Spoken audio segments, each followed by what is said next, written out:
السلام علیکم ورحمۃ اللہ وبرکاتہ۔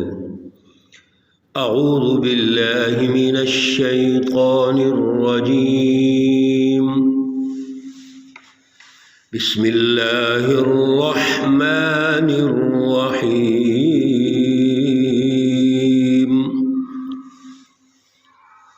قل من يرزقكم من السماء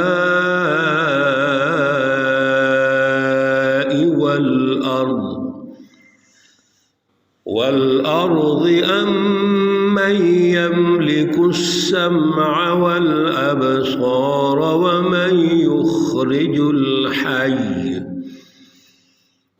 يخرج الحي من الميت ويخرج الميت من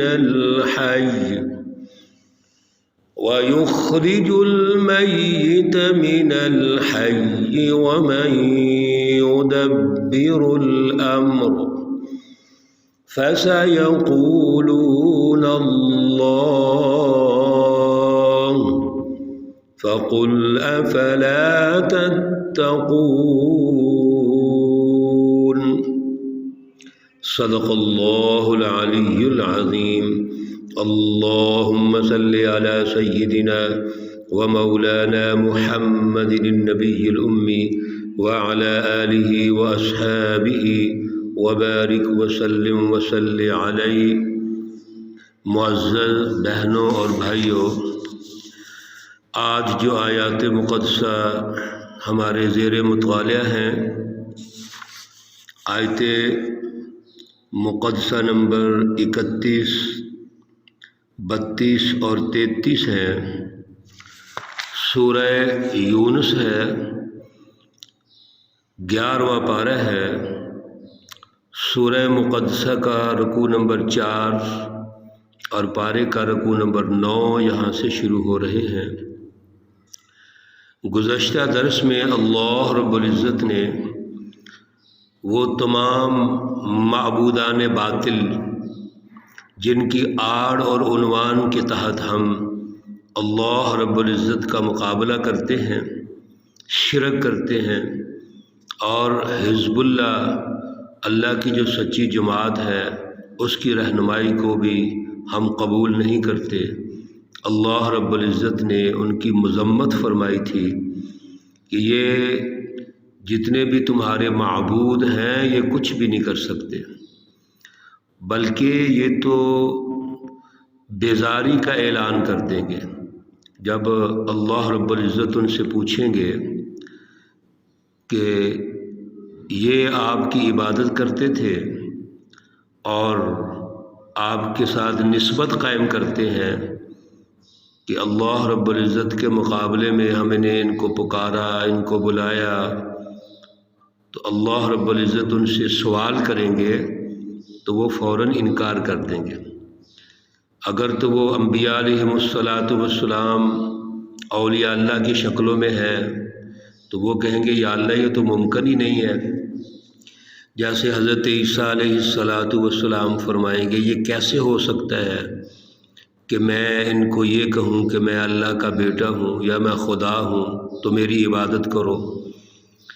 اسی طرح باقی انبیاء علیہم السلام اور اللہ کے جو نیک لوگ ہیں، بزرگ ہیں، وہ بھی یہی کہیں گے۔ اور اگر وہ ویسے ہی بتوں کے انداز میں ان کو خدا بناتے ہیں، بتوں کی شکل میں وہ موجود ہیں، وہ تو خود بھی نہ بول سکتے ہیں نہ کچھ کر سکتے ہیں، اس لیے اللہ رب العزت نے ان کی مذمت فرمائی اور آخر میں فرمایا تھا کہ آج یہ یہاں پر ہنالک تبلو کل نفس ما اسلفت، جو کچھ انہوں نے آگے بھیجا ہے، پہلے کیا ہے، ان کے بارے میں آج جانچے جائیں گے، آج ان کو پرکھا جائے گا اور پھر اللہ کے سامنے پیش کیے جائیں گے۔ اللہ رب العزت آج کے درس کی جو پہلی آیت ہے، آیت مقدسہ نمبر 31 میں اپنے توحید کے دلائل پیش کرتے ہیں، اپنے با اختیار ہونے کے دلائل پیش کرتے ہیں کہ آل ان آل کون ہے، خالق و مالک کون ہے، رازق کون ہے، اس پوری کائنات کو بنانے والے کون ہیں اور اس کا نظام چلانے والے کون ہیں؟ اللہ رب العزت فرماتے ہیں قل، آپ فرمائیے، پوچھئے، من یرزقکم من السماء والارض، کون ہے جو تمہیں آسمانوں اور زمین سے رزق دیتا ہے؟ آسمانوں سے اللہ رب العزت بارش اور حرارت شمس وغیرہ پہنچاتے ہیں، اور زمینی مواد اس کے ساتھ مل کر زمین کی جو تخلیقات ہیں وہ اس کے ساتھ ملتی ہیں، تو اس کے نتیجے میں انسان کی روزی مہیا ہوتی ہے، اسباب و وسائل پیدا ہوتے ہیں۔ امن یملک السمع والابصار، یا کون ہے جو مالک ہے تمہارے کانوں کا اور آنکھوں کا، جس سے تم دیکھتے ہو، سنتے ہو اور اپنے امور کی مینجمنٹ کرتے ہو۔ وَمَن يُخْرِجُ الْحَيَّ مِنَ الْمَيِّتِ وَيُخْرِجُ الْمَيِّتَ مِنَ الْحَيِّ، کون ہے جو نکالتا ہے زندوں کو مردوں سے اور مردوں کو زندوں سے نکالتا ہے؟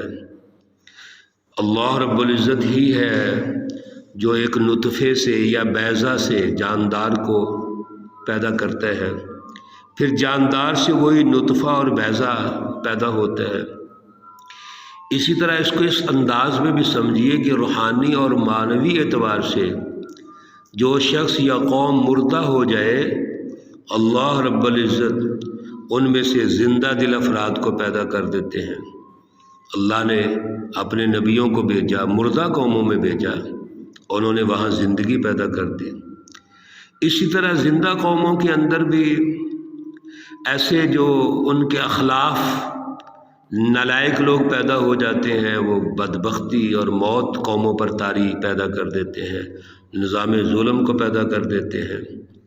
تو گویا یہ جو نشیب و فراز ہیں یہ اللہ کی طرف سے ہے۔ وَمَن يُدَبِّرُ الْأَمْرَ، اور کون ہے جو تمام امور کو، سسٹم کو، معاملات کو اور نظام کائنات کو چلانے والا ہے۔ ہم نے پیچھے بھی اس پر تفصیلاً عرض کیا تھا کہ اللہ رب العزت کا جو کائنات کی تعمیر و تشکیل ہے، تخلیق ہے اور اس کی ترقی ہے، یہ ایک نظام کے تحت ہوتی ہے۔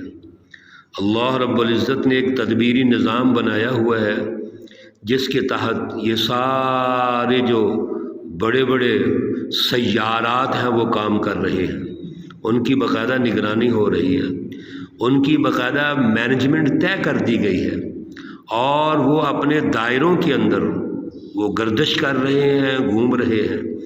اللہ رب العزت نے اس تدبیری نظام کے ساتھ ان کو اٹیچ کیا ہوا ہے۔ فَسَيَقُولُونَ اللَّهُ، یہ سارے سوالات اللہ کے اختیارات، اللہ کی توحید، اللہ کی بالادستی، اللہ رب العزت کی رٹ پر وہ دلائل ہیں۔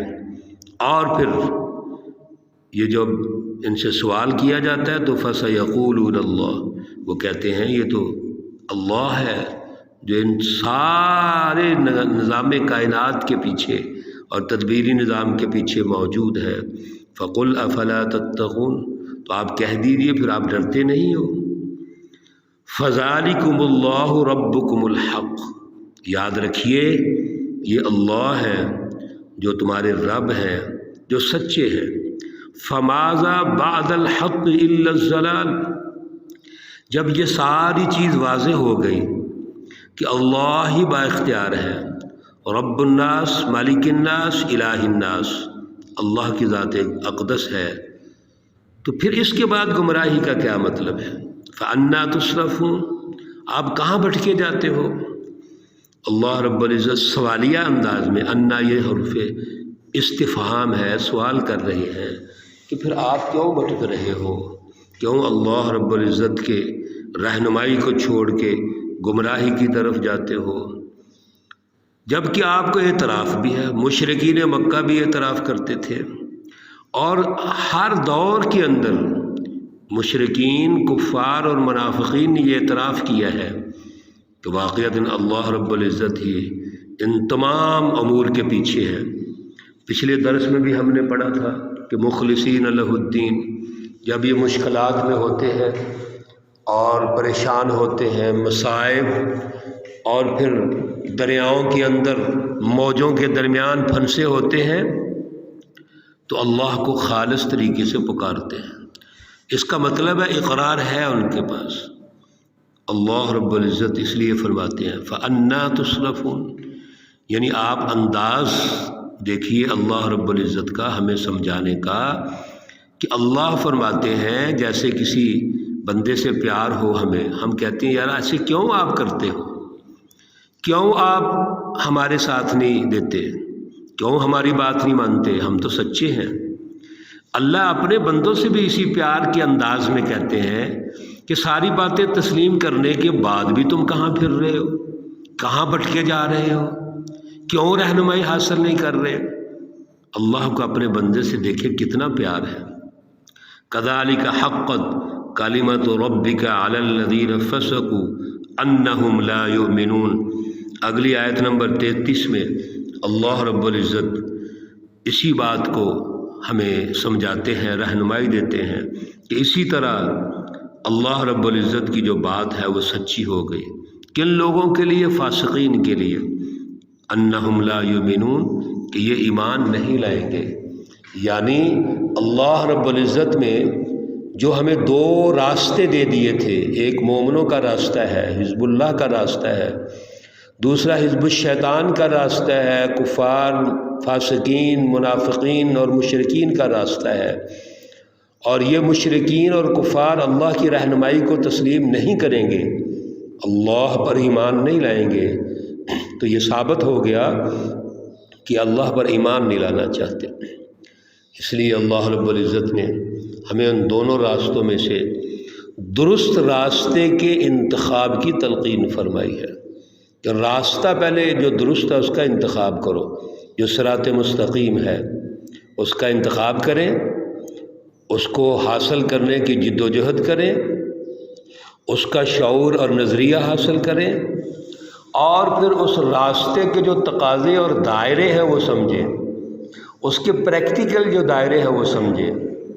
جب آپ ان دائروں کے سمجھ کے استقامت اختیار کر کے آگے بڑھیں گے تو پھر آپ دیکھیں گے اللہ رب العزت ہمیں اس راستے کو نہ صرف سمجھائیں گے، رہنمائی دیں گے، بلکہ اس میں کامیاب بھی کریں گے۔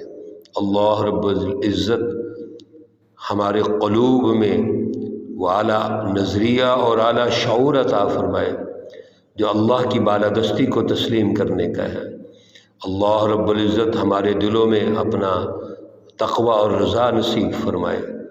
اللہ رب العزت تمام باطل طاقتوں سے ہمیں بچنے کی توفیق عطا فرمائے، باطل خیالات، باطل نظریات، باطل اعمال و کردار سے بچنے کی توفیق عطا فرمائے۔ اللہ رب العزت تمام مرحومین و مرحومات کو جنت الفردوس میں اعلیٰ مقام عطا فرمائے، ان کے صغیر کبیرے گناہ معاف فرمائے، آخرت میں ان کے لیے جو مسائل اور پریشانیاں اس میں اللہ نجات عطا فرمائے۔ اللہ رب العزت تمام بیماروں کو شفائے کاملہ عاجلہ مستمرہ عطا فرمائے۔ اللہم یا حل المشکلات، یا رافع الدرجات، یا دافع البلیات، یا کافی المہمات، یا مجیب الدعوات، یا ارحم الراحمین۔